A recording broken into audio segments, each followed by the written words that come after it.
నేర్చుకోవాలని ఆసక్తి ఉన్న మిత్రులకు నోడ్.js మల్టీవర్స్ ఛానల్కు స్వాగతం. నోడ్.js బేసిక్స్ అండ్ ఏ6 ఫీచర్స్ అనే ఈ ప్లేలిస్ట్కి అందరికీ స్వాగతం. ఇందులో మనం ఈ వీడియోలో మనం వాట్ ఈజ్ నోడ్.js, అసలు నోడ్.js ఎలా పనిచేస్తుంది, అసలు ఎందుకు ఇది ఎంత పాపులర్, రియల్ టైంలో ఎక్కడెక్కడ వాడుతున్నాము అనే విషయాల గురించి మాట్లాడుకుందాం. ఫస్ట్ మనం చూద్దాం వాట్ ఈజ్ నోడ్.js. నోడ్.js అనేది క్రాస్ ప్లాట్ఫామ్. అంటే మనకి ఇప్పుడు విండోస్, లినక్స్, మ్యాక్ అన్ని ఆపరేటింగ్ సిస్టమ్స్లో కూడా నోడ్.js అనేది పనిచేస్తుంది. అండ్ ఇది ఓపెన్ సోర్స్ అనమాట. సో వీ కెన్ ఫ్రీగా మనం డౌన్లోడ్ చేసుకుని యూస్ చేసుకోవచ్చు. ఇది Java script run time environment. అంటే ఇప్పుడు మనకి బ్రౌజర్స్లోన, మొబైల్ అప్లికేషన్స్లోన, వెబ్ అప్లికేషన్స్లోన అన్నిట్లోనూ కూడాను మ్యాక్సిమం మనకి జావా స్క్రిప్టే ఉంటుంది.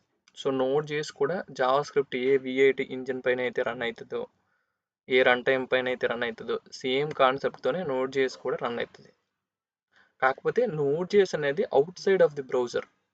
అంటే మనం సర్వర్ సైడ్ స్క్రిప్టింగ్ ఏదైతే ఉంటుందో, ఏపీఎస్ రాయడం కానీ, కమాండ్ లైన్ టూల్స్ రాయడం కానీ, సర్వర్ సైడ్ చేయగలిగిన పనులన్నీ కూడా నోడ్.jsతో చేయొచ్చు. సరే, ఇది నోడ్.js అంటే ఏంటి అనేది. అయితే మనం ఇప్పుడు నోడ్.js అనేది ఎలా పనిచేస్తుంది అనేది చూద్దాం. నోడ్.js కానీ జావా స్క్రిప్ట్ కానీ ఈవెంట్ డ్రివెన్ ఆర్కిటెక్చర్ అనే ప్రిన్సిపల్ పైన పనిచేస్తాయి. ఈవెంట్ డ్రివెన్ ఆర్కిటెక్చర్ అంటే ఏంటంటే, మనకి వెబ్ అప్లికేషన్స్లో సపోజ్కి మనం ఫామ్స్ ఉంటాయి, అవి సబ్మిట్ చేస్తుంటాం, బటన్స్ క్లిక్ చేస్తుంటాం, మౌస్ ఓవర్ చేస్తుంటాం, ఓకేనా. ఇవన్నీ ఈవెంట్స్ అనమాట. అలాగే ఒక స్క్రిప్ట్లో మనం ఇక్కడ తీసుకున్నట్లయితే కన్సోల్ లాగ్స్ రాయడం కానీ, డేటాబేస్ కాల్స్ చేయడం కానీ, ఏపీఐ కాల్స్ చేయడం కానీ, ఆల్ థింగ్స్ అనేవి ఈవెంట్స్ అనమాట. ఈవెంట్స్ని ఈవెంట్ లూప్ అనే ఒకడు వింటుంటాడు, ఓకేనా.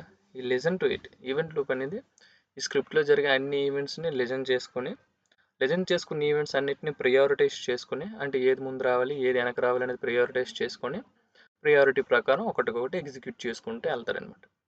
అయితే ఈ ప్రియారిటీ దేని బేస్ చేసుకుని ప్రియారిటైజ్ చేస్తాడని అంటే, సింక్రోనస్, అసింక్రోనస్ అనే కాన్సెప్ట్స్ని బేస్ చేసుకొని ప్రియారిటైజ్ చేస్తాడనమాట. సింక్రోనస్ అంటే ఒకదాని తర్వాత ఒకటి ఎగ్జిక్యూట్ అయిపోవడమే, లైన్గా ఎగ్జిక్యూట్ అయిపోతే అది మనం సింక్రోనస్ అంటాం. అసింక్రోనస్ అంటే ఏంటంటే, కొన్ని టాస్క్లు ఎక్కువ టైం తీసుకుంటాయి. అప్పుడు మనం ఏంటంటే ఆ పని మొత్తం అయిపోయినంత వరకు అక్కడ వెయిట్ చేయకుండా తర్వాత లైన్ ఆఫ్ కోడ్కి వెళ్ళిపోద్ది కంట్రోల్. అది అసింక్రోనస్. అంటే మీకు అర్థమయ్యేలా చెప్పాలని అంటే, ఇప్పుడు మనం ఒక రెస్టారెంట్కి వెళ్ళామనుకోండి, అక్కడ బేరర్ మన తరగా ఆర్డర్స్ని తీసుకుంటాడు. మన ఆర్డర్ కంప్లీట్ అయిపోయినంత వరకు మన టేబుల్ దగ్గర ఉండడు కదా. మన ఆర్డర్ తీసుకొని అది కిచెన్లో ఉన్న చెఫ్కి ఇచ్చేసి వాడు ఇంకొక ఆర్డర్ తీసుకుంటాడు. ఇలా same as it is asynchronous అంటే కూడాను ఇలానే ఒక పని పూర్తయ్యే వరకు అక్కడ ఉండకుండా నెక్స్ట్ లైన్కి వెళ్ళిపోద్ది అనమాట. అది అసింక్రోనస్. అయితే ఇప్పుడు ఇది ఎలా పనిచేస్తుంది అనేది నేను ఒక స్మాల్ ఎగ్జాంపుల్ రన్ చేసి మీకు చూపిస్తాను. ఇక్కడ మనం చూసుకున్నట్లయితే ఈవెంట్ లూప్ అనేది ఫస్ట్ స్క్రిప్ట్ని ఎవాల్యూట్ చేస్తుంది, ఓకేనా. ఇందులో సింక్రోనస్ కాల్స్ ఏమున్నాయి, అసింక్రోనస్ కాల్స్ ఏమున్నాయి, ఏది ముందు తీసుకోవాలి ఏది అనేది. అయితే ఇప్పుడు మనకు 4 ఫంక్షన్స్ ఉన్నాయి, log A, B, C, D అని. ఇక్కడ మనకి log A and log D ఈ రెండు సింక్రోనస్ ఫంక్షన్లు, బి అండ్ సి అనేవి అసింక్రోనస్ ఫంక్షన్స్ అనమాట, ఓకేనా. ఇక్కడ మీరు ఇది చూసినట్లయితే మీకు task queue, micro task queue, call stack అని కనిపిస్తుంది కదా. మనకి ఏ ఈవెంట్ అయినా సరే ఈవెంట్ లూప్ తీసుకొచ్చి కాల్ స్టాక్లో పెడుతుంది, కాల్ స్టాక్లో ఉన్నదాన్ని ఎగ్జిక్యూట్ చేస్తుంది.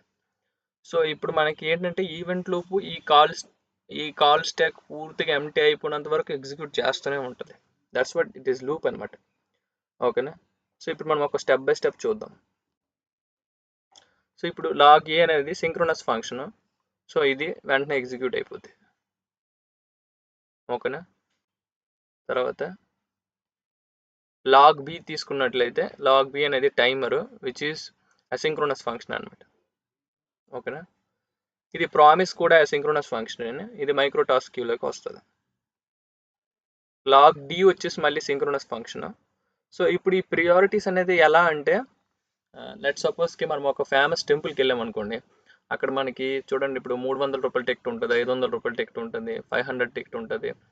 It's like VIP, VVIP and common మన జనరల్గా. సో అలా అనమాట. సో ఇప్పుడు ఏదైతే సింక్రోనస్ ఫంక్షన్ ఉందో ఇది వివిఐపి అనమాట.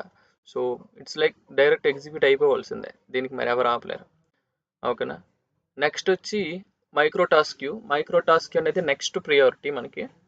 It is like 300 rupees 500 rupees tickets తీసుకుంటాం కదా, అలా అనమాట. సో ఇది మైక్రో టాస్క్లో ఉన్నది ఎగ్జిక్యూట్ అవుతుంది. ఆ తర్వాత ఫైనల్గా టాస్క్లో ఏదైతే ఉందో అది ఎగ్జిక్యూట్ అయిపోతుంది. సో ఈ విధంగా జావా స్క్రిప్ట్ రన్ టైం అనేది వర్క్ చేస్తుంది.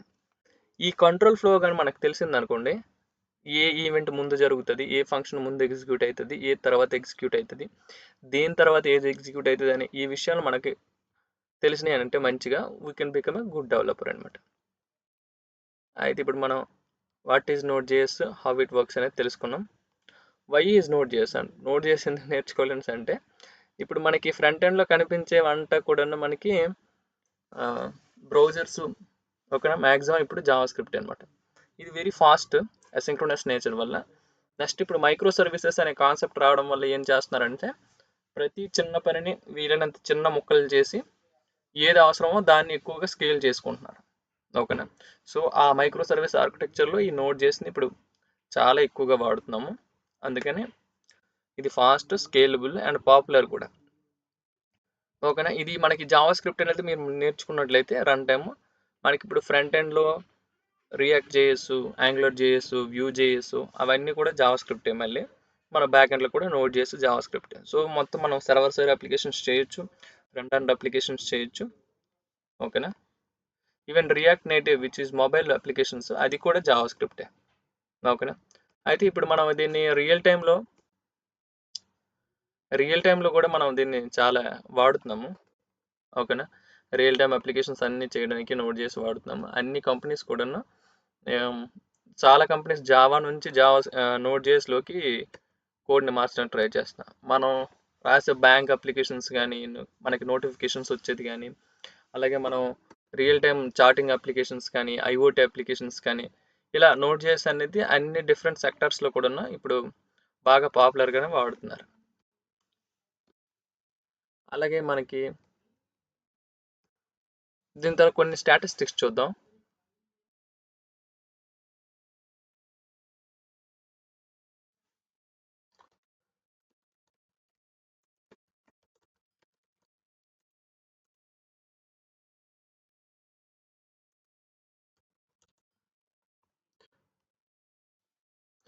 నోట్ చేసి స్టాటిస్టిక్స్ చూసినట్లయితే మనకి చూడండి, డౌన్లోడ్స్ 1 బిలియన్ దాటిపోయినాయి.